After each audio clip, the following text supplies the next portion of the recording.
Hey YouTube, welcome everybody. This is Growing Garden SA. This is my first video for my channel, and I'm shooting the video in my newly constructed polytunnel, which was completed yesterday afternoon with the help of my good friend Kojo. If you hear drumming in the background, it's Kojo. He's practicing at the moment. He doesn't know I'm filming right now. So yeah, this is a brand new polytunnel. I've been wanting to get a polytunnel for the garden for a while. I didn't want anything big, massive. I just wanted something small enough for germinating seeds. And I looked at a lot of different YouTube channels, videos from both the States and the UK, and there were two designs that stood out for me which looked relatively affordable. Particularly for my situation. Both Kojo and myself are musicians who during COVID haven't had a chance to do much work except for playing at home. So I've been doing a lot of the gardening stuff, and setting up this garden has been a lot of work, and the polytunnel was one of those projects. So this video is dedicated towards the polytunnel, and for anybody who's wanting to know how to build a relatively cheap polytunnel for at home. This polytunnel is a 3x3 meter, and all of it is made out of second-hand materials except for the plastic.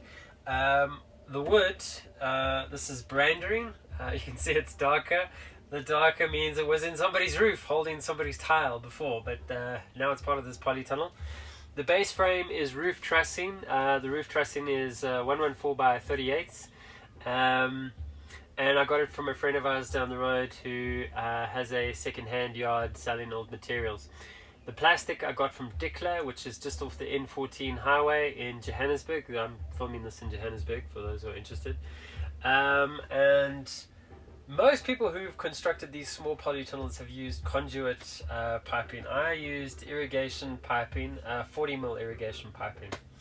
So I'm going to take you on a tour, show you the inside and the outside of this polytunnel. This is my very first construction. I had no idea how it was going to turn out. It was, it took a week of finding little bits and bobs and pieces here or there to finally make this polytunnel, a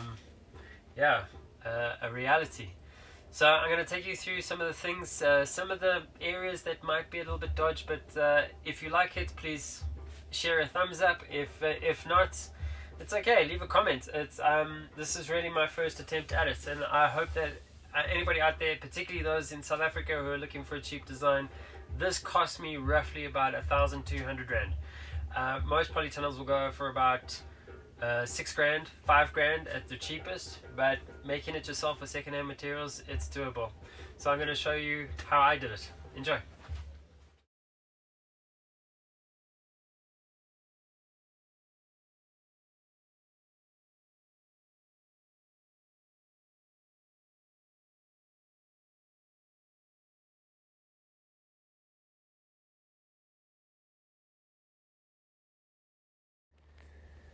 Here we go. Here's the final design. This is the polytunnel 3x3 meter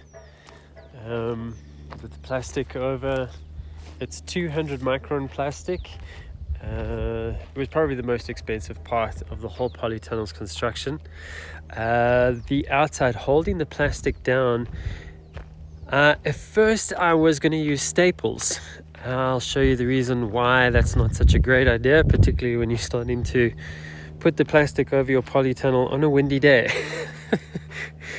So these were the first staples I put in, and just after like a minute or two you could really see the plastic starts falling apart. So I had to quickly come up with a plan, and luckily I had some 4mm plywood boarding lying around in the shed, and it was quite a sizable piece. So I cut 3.5 centimeter width, which is about the width of the branding, and it started becoming my framing for nailing down the plastic. And it's a lot less nails, and the full length of the the plywood boarding, it really holds the plastic down quite nicely. The only issue that I found, so the first layer of plastic went over the top, and then I had to do separate sheets. So here is one sheet, then a sheet over the door, and another sheet over there. So the total length of sheeting that I got was, the sheets come in meter lengths if you want, and they come in different sizes. So the smallest size they come width-wise is 6.3 meters. So I bought 6 meters of a 6x3, and that was enough to cover this whole polytunnel. So the first bit went over the main 3-meter bit, which was the piping. The 40mm piping is 6 meters long, and so it's giving it about a 2.4 meter height. And yeah, then I first nailed it down with these plywood boards, and then I did the door, nailing the plastic onto the door first, and then I did these 2 sheets, and it looks quite nice. To add some venting on the top, there's some shade cloth which helps to allow any of the hot air from building up on the top and letting it out. So that's what the outside looks like, and yeah, I'm quite happy with that. Taking a look at the doors, I just got a nice little handle, which helps with this thin branding. It's nice to have a little bit of leverage lifting up or down. So these small little handles are quite cheap. And then Cordial made the suggestion of putting some plywood over the plastic so that it doesn't wear away on the plastic. And then just got these nice little latches which help to keep the door shut. So let's have a look inside. So there's the inside.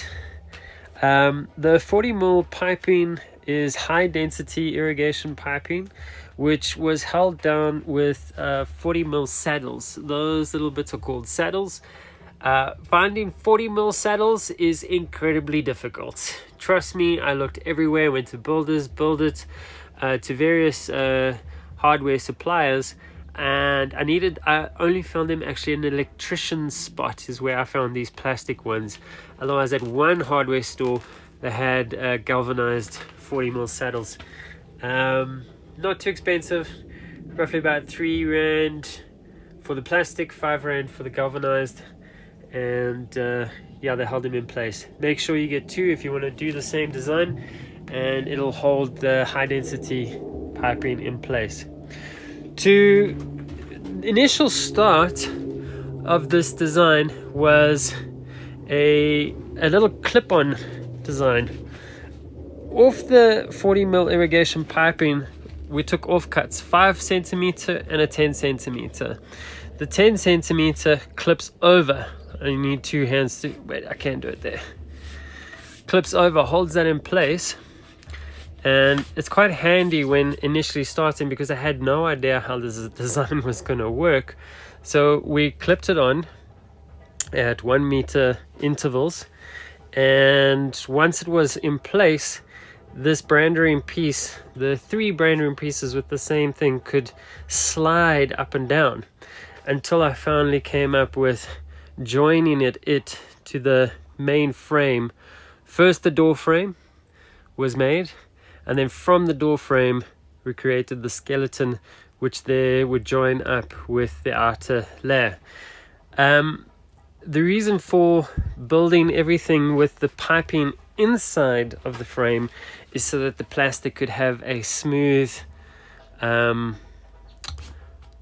transition over the branding all the way to the base. And it worked quite well because it has got a very smooth finish on the outside. The only dodgy part about the outside, which I forgot to show in the previous section, is this. Yeah, this thing, man.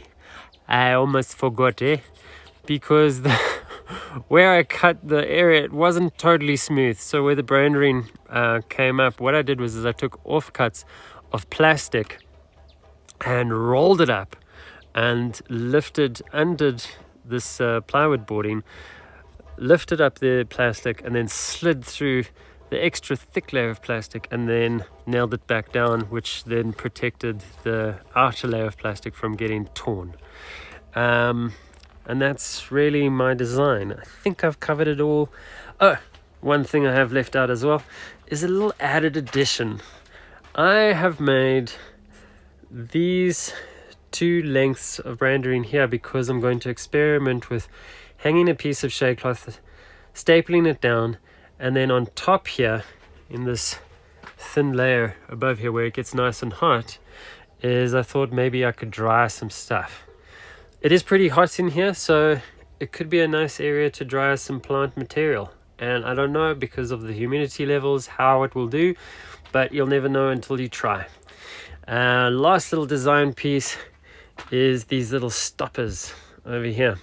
So when you close the door, instead of it coming in, it's got a little stop there.